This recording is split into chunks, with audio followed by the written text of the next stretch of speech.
हम लोग पढ़ लिए थे मागधी, अर्धमागधी, उसके बाद सौरसेनी, उसके बाद अब सब लोग लिखेंगे प्रांचल।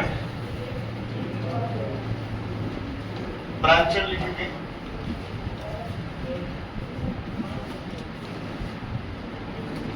प्रांचल लिखेंगे। सौरसेनी का भाग है। किसका भाग है? सौरसेनी का भाग। इससे पहले हम लोग पढ़े थे जो खस वनज था वो भी किसका भाग था? सौरसेनी। प्रांचल भी किसका भाग है? सौरसेनी। अब यहाँ पे इसमें उपभाषा, उपभाषा या बोली आप लिखेंगे क्या क्या आएगा? प्रांचल में कौन आता है? पंजाब साइड जाएंगे आप तो वहां प्रांचल मिलता है, इस साइड में पंजाब। ठीक है, तो जाहिर सी बात है हिंदी नहीं है। क्या है ये? पंजाबी है, सिंधी है, लहंदा है, समझ रहे हैं? अब इसमें कौन है?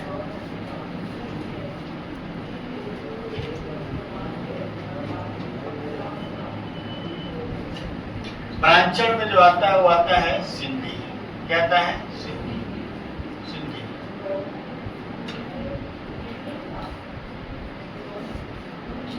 प्रांचल में आता है सिंधी। प्रांचल भी जो है किसका भाग है? सौरसेनी। ठीक। अब सिंधी कहाँ बोला जाता है?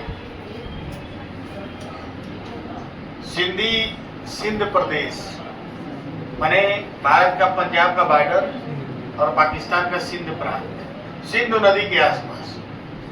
कल इसकी कहानी हम लोग समझेंगे। भारत में हिंदी का जब नामकरण पढ़ेंगे और हिंदी का संवैधानिक विकास पढ़ेंगे, हिंदी का इसे नाम, हिंदी का नाम हिंदी कैसे पड़ा है ये जानेंगे। हिंदी का नाम हिंदी ही क्यों पड़ा, बिंदी क्यों नहीं पढ़े, समझ रहे हैं? ये भी जानेंगे। और किस नदी के नाम पर पड़ा, किसने इसका नाम हिंदी रखा। अब जैसे मान लीजिए कि इनका नाम सोनल है, इनके घर का कोई ना कोई तो रखा होगा, नाम रखा होगा, कुछ समझ के ही रखा होगा। तो हिंदी का भी नाम कोई ना कोई रखा होगा, कुछ समझ के रखा होगा। और हिंदी किस भाषा का शब्द है? जैसे सोनल हिंदी भाषा का शब्द है, तो हिंदी किस भाषा का शब्द है? तो हिंदी फारसी भाषा का शब्द है। फारसी भाषा समझ रहे हैं? वही जो ईरान की भाषा है, उर्दू, अरबी, फारसी वाला है। हिंदी शब्द जो है हिंदी भाषा का नहीं है। जैसे मान लीजिए यहाँ का कोई आदमी है और उसका नाम रख दीजिए डोनाल्ड।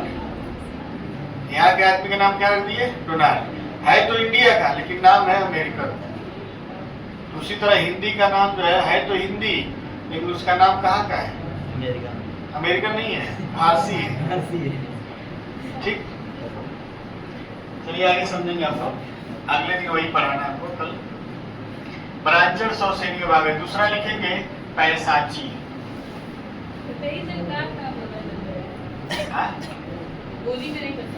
बस एक ही बोली है, सिंधी बोली है, भाषा का। ठीक है, सिंधी। अब यहाँ लिखिए आपको भाषा, उपभाषा या बोली, कुछ भी हो सकता है। सिंधी इस समय भाषा है। सिंधी इस समय क्या है? भाषा है।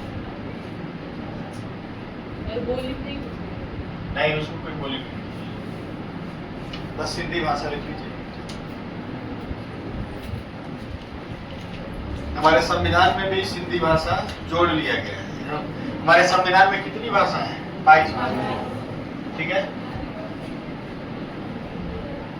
1967 में इस हिंदी को भारत के संविधान में जोड़ लिया गया। ठीक, पैसाची लिखेंगे। पैसाची आगे चलकर दो भागों में बट जाता है। पैसाची अपभ्रंश जो है आगे चलकर कितने भाग में बट जाता है? 2 भाग। ये सौरसेनी का भाग नहीं है? नहीं, ये भी सौरसेनी का भाग है। ठीक है, इसको भी लिख लेंगे सौरसेनी का भाग। सौर श्रेणी का भाग।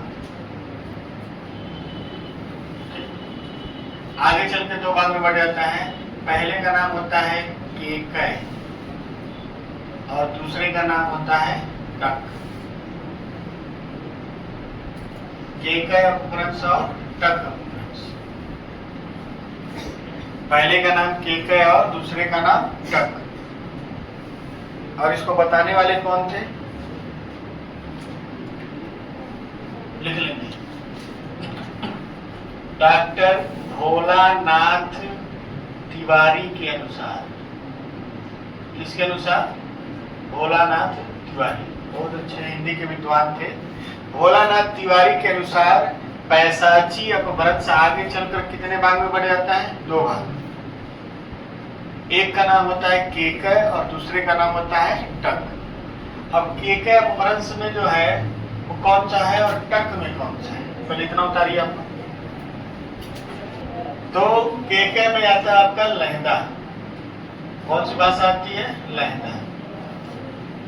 और टक में आता है आपका पंजाबी। तो केकय अपभ्रंश, अब देखिए आप ऐसे समझ सकते हैं कि पैशाची जो है, पैशाची से हमारा दो भाग बना है, केकय और टक। और केकय में है लहंदा और टक में है पंजाबी। अब देखिए सब रिजल्ट के बाद में लिखिएगा। अगर केकय और टक नहीं दिया है तो पंजाबी और लहंदा किस में आएगा? पैशाची। अगर केकय और टक ऑप्शन में नहीं दिया है तो पंजाबी और लहंदा किस में आएगा? पैशाची। क्लियर समझ में आ गया ना? उतार लीजिए। यहाँ पे आपका अपभ्रंश खत्म हुआ। ठीक है।